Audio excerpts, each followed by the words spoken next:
వెంకటేశ్వర గారు చర్చిద్దాం. గఫూర్ గారు కూడా మాట్లాడిన తర్వాత మళ్ళీ ఎమ్మెల్యే గారు రెస్పాండ్ అవుతారు, మాట్లాడదాం. గఫూర్ గారు నమస్తే. నమస్తే వర్మ గారు. సార్, ఇది సార్ పరిస్థితి. మూడు పార్టీలకి సంబంధించి ఎవరెవరిని తీసుకొచ్చారో, ఎవరెవరు ఎక్కడికి తీసుకువెళ్తున్నారో అర్థం కాని పరిస్థితి. ఇప్పుడు వర్మ గారు ఒకటి, సరే చంద్రశేఖరరావు గారు ఆయన ఎమ్మెల్యే, ఆయన మాట్లాడేది తర్వాత వెంకటేశ్వరరావు గారు మాట్లాడి వింటున్నాను నేను. పోయిన హయాంలో ఇదే రకమైన చర్చలు జరిగాయి. అంటే పరస్పరం పరస్పరం పరస్పరం శత్రువులాగా బాగా తగాద పడేటువంటి ధోరణి. నేను చెప్పేది ఏమిటంటే, ప్రజలు కోరుకునేది మీరు పరస్పరం తిట్టుకోవడం కాదు. ప్రభుత్వంలో లోపాలు వైసీపీ పార్టీ విమర్శించాలి, ప్రభుత్వాన్ని సహకరించేటువంటి పద్ధతిలో ఇదిగో ఇది నిర్మాణాత్మకంగా ఈ పని చేయండి, మేము కూడా సహకరిస్తామనే పద్ధతిలో ముందుకు రావాలి. ఎందుకంటే ఎన్నికలు అనేటువంటివి వస్తుంటాయి పోతుంటాయి సార్. అవును, ఎన్నికలే సర్వస్వం కాదు. ఒక రాజకీయ పార్టీకి మనుగడ ఉండాలంటే నిరంతరం ప్రజల మధ్య ఉండాలి. ఇప్పుడు ఆ రోజుల్లో కోవిడ్ అప్పుడు కానీ తర్వాత కానీ వైసీపీ గవర్నమెంట్ లేదా వైసీపీ నాయకులు విమర్శించింది ఏమిటి? Chandrababu Naidu visiting opposition leader, అంటే అప్పుడప్పుడు వచ్చిపోతాడు ఆంధ్రప్రదేశ్కు, ఆయన హైదరాబాద్ లో మకాం ఉంటాడు. ఇప్పుడు జగన్మోహన్ రెడ్డి గారు ఎక్కడున్నారు? ఇప్పుడు ఆంధ్రప్రదేశ్ లో లేరు, తెలుగు రాష్ట్రాల్లో లేరు, కన్నడ రాష్ట్రంలో ఉంటున్నారు. అంటే ఆయన ఎక్కడ ఉండాలనేది ఆయన ఇష్టం, నేనేం కాదన్ను.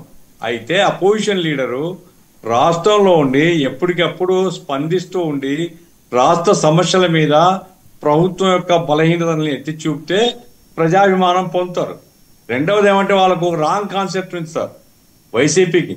నేనేం టీడీపీ కాదండి చంద్రశేఖరరావు గారు, మళ్ళీ మీరు నేను వైసీపీని విమర్శిస్తే మీరు టీడీపీ అనుకుంటారు. నేను టీడీపీ కాదు. ఇప్పుడు 40% ఓటింగ్ అని ప్రతిసారి చెప్తుంటారు సార్. 40% అనేది ఆనాటి ఎన్నికల నాటి ఉన్నటువంటి పరిస్థితి. ఏ పార్టీకి కూడా సాలిడ్ గా 40% వాళ్ళకి కానీ 48% 49 వీళ్ళకి కానీ ఉండవండి. ఇందులో న్యూట్రల్ ఓటు ప్రధానమైనటువంటి పాత్ర నిర్వహిస్తుంది. వాళ్ళకి కమిటెడ్ ఓట్స్ ఉంటాయి, వీళ్ళకి కమిటెడ్ ఓట్స్ ఉంటాయి. న్యూట్రల్ ఓటర్లు ఏ వైపు మోగితే ఆ వైపు విజయం వస్తుంది. కాబట్టి మీ 40%లో ఆ న్యూట్రల్ ఓటు కూడా ఉంది. అందుకోసం మీకేదో మీ టేక్ ఇట్ గ్రాంటెడ్, మేము ఎక్కడున్న 40% ఉందని మీరు అనుకొని ఇళ్ళలో అనుకుంటే 40% నిలబడదు. మా అనుభవం కూడా ఉంది, మాకు చాలా బ్యాడ్ ఎక్స్పీరియన్స్ ఉంది. బెంగాల్లో 37% ఉంది మేము ఓడిపోయినప్పుడు. ఆ తర్వాత నెక్స్ట్ ఎలక్షన్ పోతే 11, 12 వచ్చింది. కాబట్టి నిరంతరం ప్రజల మధ్య ఉండి ప్రజా సమస్యల మీద పోరాడుతూ ఉంటేనే అసంతృప్తి ఉండేటువంటి ప్రజలు పోగవుతారు. ఆ రకంగా వైసీపీకి రాజకీయ భవిష్యత్తు కావాలంటే వారి పార్టీ ప్రజల మధ్యలో ఉండాలి, ప్రజా సమస్యలు తెలుసుకుని పోరాడాలి. నంబర్ 1 సార్ స్ట్రాటజీ అదే. ఆ తప్ప ఇంకా ఏమి తూతు మంత్రాలు ఏం లేవండి. రాజకీయాల్లో ప్రజల మధ్య ఉండడమే గెలుపుకు మార్గం అవుతుంది.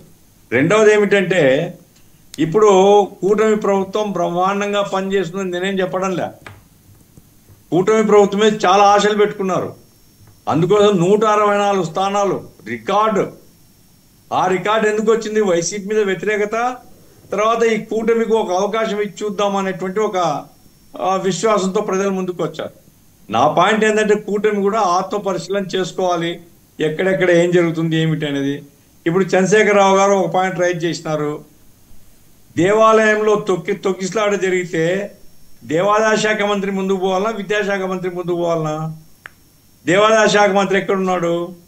వైసీపీ కాలంలో మేము విమర్శలు చేశామండి, మంత్రులందరూ డమ్మీలైనారని.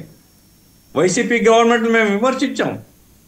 ఈ రోజు తెలుగుదేశం హయాంలో కూడా మేము చెప్తున్నాం, మంత్రులు డమ్మీలుగా మారుతున్నారు, ఇది ఆరోగ్యం కాదు, ఇది ప్రజాస్వామ్యంలో మంచిది కాదు. మీరు పాలసీ నిర్ణయం చేయడం, ముఖ్యమంత్రి గారు పాలసీ నిర్ణయం చేయొచ్చు, కానీ మంత్రులు తిరిగి